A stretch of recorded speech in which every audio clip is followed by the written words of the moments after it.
नैमिषारण्य तीर्थ में शौनक आज सभी जो है ऋषियों तथा मुनियों ने पुराण शास्त्र के वेत्या श्री सूत जी महाराज से पूछा। ये नैमिषारण्य कहाँ है? सीतापुर जिला में है। सीतापुर मतलब यूपी में। वो जो पृथ्वी का मध्य है नैमिषारण्य, भगवान का चक्र उसी पर वहीं पर जाकर के गिरा था, वो पृथ्वी का मध्य है। तो वहाँ जो है जितने भी ऋषि मुनि थे, 88,000 ऋषि मुनि थे, सब वहीं पर एकत्रित हुए थे। तो सभी ऋषियों मुनियों ने जो है वेद पुराण के ज्ञाता जो है सूत जी महाराज थे, उन्होंने उनसे पूछा कि ऋषियों ने कहा कि हे महामुने, किस व्रत अथवा तपस्या से मनोवांछित फल प्राप्त होता है, उसे हम सब सुनना चाहते हैं, तो आप कहें। तो सूत जी बोले कि इसी प्रकार देवर्षि नारद जी के द्वारा भी पूछे जाने पर भगवान कमलापति ने उनसे जैसा कहा था उसे कह रहा हूँ, आप लोग सावधान होकर के सुने। नारद जी ने भी जो है भगवान विष्णु से पूछा था इसी व्रत के विषय में। तो सूत जी महाराज बोलते हैं कि जो विष्णु भगवान से नारद जी ने जो पूछा था, विष्णु भगवान ने जिस प्रकार से नारद जी को बताया था, मैं वही आप लोगों को बता रहा हूँ। आप लोग जो है ध्यान से सुनिए। एक समय योगी जो है नारद लोगों को कल्याण की कामना से विविध लोकों में घूमते हुए जो है मृत्यु लोक में आए, और यहाँ उन्होंने अपने कर्म फल के अनुसार नाना योनियों में उत्पन्न सभी प्राणियों को अनेक प्रकार के क्लेश दुख को भोगते हुए देखा, तथा किस उपाय से इनके दुखों का सुनिश्चित रूप से नाश हो सकता है, ऐसा मन में विचार करके वे विष्णु लोक को चले गए। भगवान नारद जो है हर जगह से घूमते हुए पृथ्वी पर आए, तो देखा कि यहाँ जितने भी जीव हैं सब अपने अपने कर्म से भोग रहे हैं, कर्म फल को भोग रहे हैं, बहुत दुखी है। तो सोचे कि कैसे इन लोगों का जो है संत जो है सबके ऊपर दया करते हैं, वो अपने अपने नहीं देखते। तो गए भगवान विष्णु के पास में, पूछे कि महाराज जो है इन लोगों का किस प्रकार से उद्धार हो सकता है, वो आप हमको बताओ। तो वहां जो है 4 भुजाओं वाले शंख चक्र गदा तथा पद्म वनमाला से विभूषित शुक्ल वर्ण भगवान नारायण का जो है दर्शन करके उन देवाधिदेव की वे स्तुति करने लगे।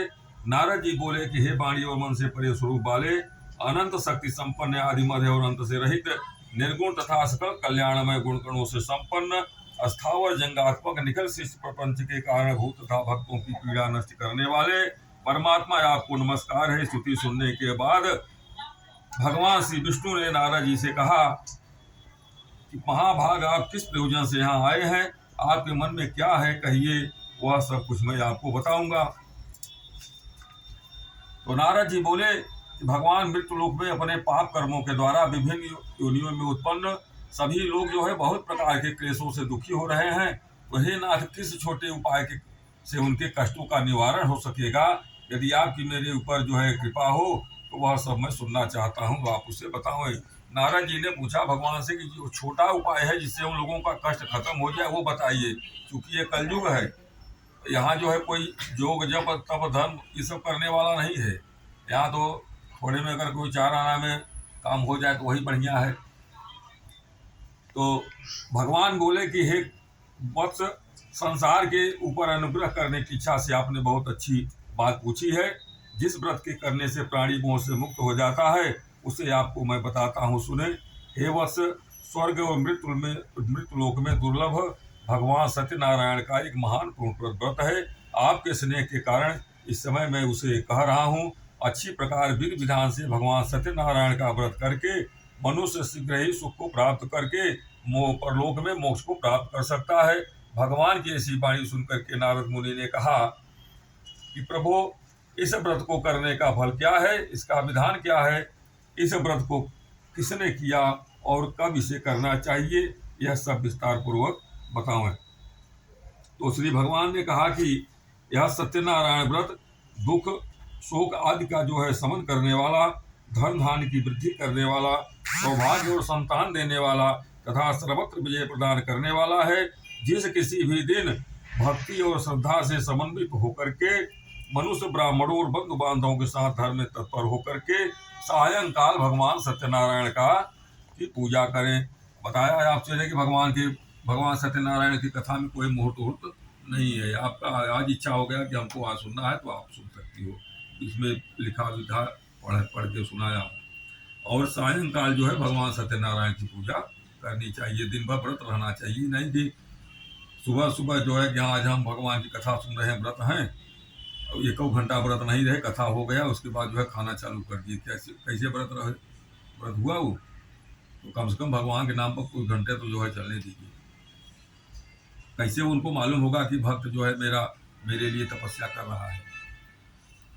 नैवेद्य के रूप में उत्तम कोट के भोजनीय पदार्थों को जो है सवाया मात्रा में भक्ति पूर्वक अर्पित करना चाहिए।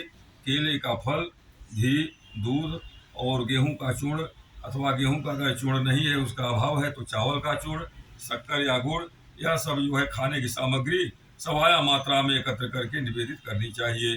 बंधु बांधवों के साथ श्री सत्यनारायण भगवान की कथा सुन करके ब्राह्मण को दक्षिणा देनी चाहिए। उसके बाद बंधु बांधवों के साथ ब्राह्मण को भोजन कराना चाहिए। भक्ति पूर्वक प्रसाद ग्रहण करके नृत्य गीत आदि जो है आयोजन करना चाहिए। उसके बाद जो है भगवान सत्यनारायण का स्मरण करते हुए अपने घर जाना चाहिए। ऐसा करने से मनुष्य की अभिलाषा अवश्य ही पूर्ण हो जाती है। विशेष रूप से कलयुग में पृथ्वी लोक में यह सबसे छोटा सा उपाय है। इस प्रकार स्कंद पुराण के अंतर्गत रेवाखंड में श्री सत्यनारायण का कथा का यह पहला अध्याय पूरा हुआ। प्रेम से बोलिए सत्यनारायण भगवान की जय, लक्ष्मी नारायण भगवान की जय।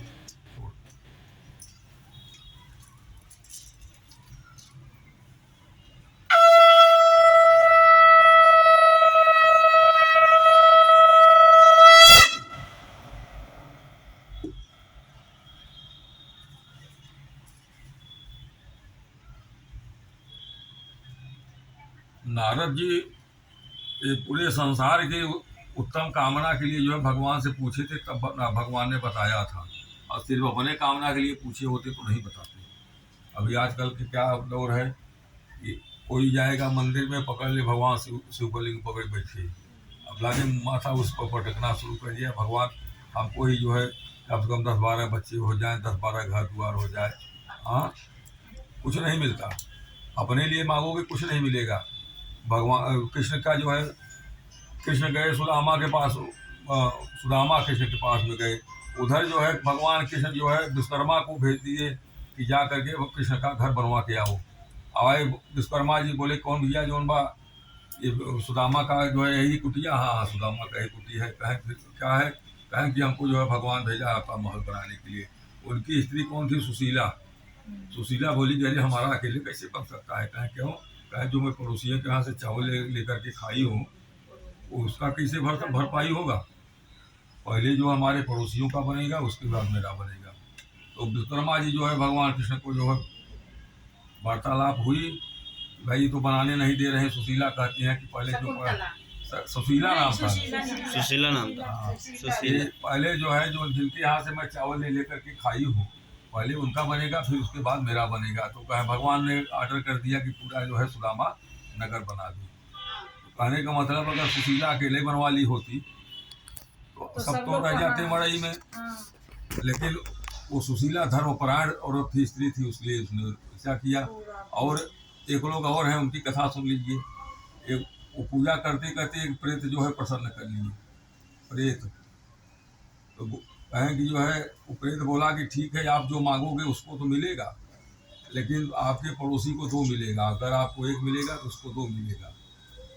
तो वो प्रेत, वो आदमी सोचा कि बड़ा मुश्किल है, अगर हम एक घर मांगते हैं तो पड़ोसी का 2 होता है, एक कुआं मांगता हूँ तो उसका 2 होता है, मैं अपना एक बच्चा मांगता हूँ तो उसको 2 होता है। तो कहें कि तो महाराज इसे मान लीजिए हमारी एक आँख फूट गई तो पड़ोसी की दोनों फूटेगी? कहें बिल्कुल फूटेगी। कहें तो मेरा एक आँख फोड़ दीजिए जाने दीजिए।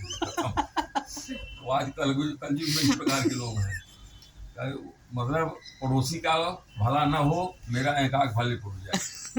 तो अपने दुख से कम दुखी है, लेकिन दूसरे के सुख से ज्यादा, दूसरे के दुख से ज्यादा दुखी है। हाँ, चलिए दिया ना फूल आपको। अब दूसरे अध्याय की कथा में जो है एक निर्धन ब्राह्मण और एक लकड़हारे की कथा है। श्री सूत जी बोले कि हे ब्राह्मणों, अब मैं पुनः पूर्व काल में जिसने यह सत्यनारायण व्रत को किया था उसे भली भांति विस्तार पूर्वक कहूंगा। रमणीय काशी नामक नगर में कोई अत्यंत निर्धन ब्राह्मण रहता था। भूख और प्यास से व्याकुल होकर के वह प्रतिदिन जो है पृथ्वी को भटकता रहता था। ब्राह्मण पे भगवान ने उस दुखी